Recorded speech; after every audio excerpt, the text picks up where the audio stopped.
Missão número 6. Anote aí, nosso marco para o estudo é sábado 2 de maio.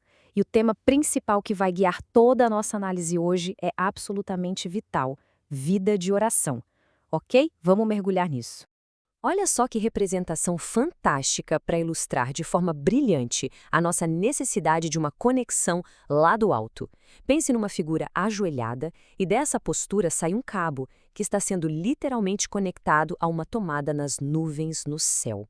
É a definição perfeita de se plugar à fonte do poder supremo. A oração, gente, não é só um ritual vazio, é exatamente essa conexão vital. Seção 1. O verso para memorizar. O texto diz exatamente o seguinte: Amo o Senhor porque ele ouve a minha voz e as minhas súplicas. Porque inclinou para mim os seus ouvidos, eu o invocarei por toda a minha vida. Que encontramos lá no Salmo 116, versos 1 e 2. Vamos pensar um pouquinho de forma profunda na imagem descrita aqui. O Criador de todo o universo inclinou os seus ouvidos. É aquela figura linda de um pai amoroso se curvando só para escutar, bem de perto, o sussurro do filho. E isso nos leva direto a esta pergunta fundamental. Afinal, por que clamamos ao Senhor? Bom, a resposta acabou de nos ser dada pelo próprio versículo. A gente clama porque Ele ouve ativamente a nossa voz e as nossas súplicas. A oração só faz sentido e só tem poder real, porque existe um Deus lá do outro lado da linha que escolhe, por puro amor, prestar atenção em cada palavra nossa. Seção 2. A metáfora do relacionamento. Agora, o que é muito interessante nessa parte é o seguinte. Vamos pensar na nossa dinâmica humana. O que aconteceria se quase não houvesse mais conversa com aquele nosso melhor amigo ou com o cônjuge? A resposta natural é que o relacionamento esfriaria, certo? Nenhuma intimidade sobrevive ao silêncio constante. E olha, o mesmo princípio exato se aplica à nossa dinâmica espiritual. A oração é a nossa conversa íntima com Deus. É um hábito devocional absolutamente vital, algo que nós precisamos fortalecer todo santo dia. Essa comparação direta nos força a fazer uma pergunta meio dura, mas super necessária, sobre a nossa própria rotina.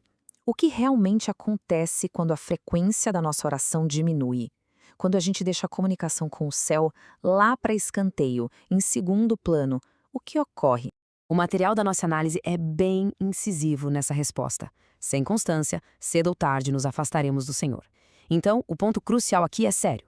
A falta de oração não significa apenas que a gente perde alguns momentinhos de paz no dia a dia. Significa que estamos de forma lenta, mas muito inevitável, caminhando para longe da fonte da nossa vida espiritual. É literalmente um processo gradual de esfriamento. Seção 3. O poder transformador da oração. Quando o canal de comunicação é mantido firme e forte, os resultados são simplesmente notáveis. A Bíblia está cheia de pessoas que oravam sem parar, e ao acompanhar a história delas, a gente observa os impactos práticos desse hábito. Nosso estudo aponta 3 consequências diretas. Primeiro, a oração molda a nossa comunhão com Deus. Ela define a qualidade da nossa relação com Ele. Segundo, ela transforma outras vidas. Não é um exercício egoísta. As nossas intercessões têm um poder absurdo no mundo real. E terceiro, como consequência lógica, afeta quem está ao nosso redor. É um fato inegável. Uma vida de oração ativa não impacta apenas quem está orando, mas funciona como uma força que muda o ambiente inteiro e as pessoas que estão por perto. Seção 4.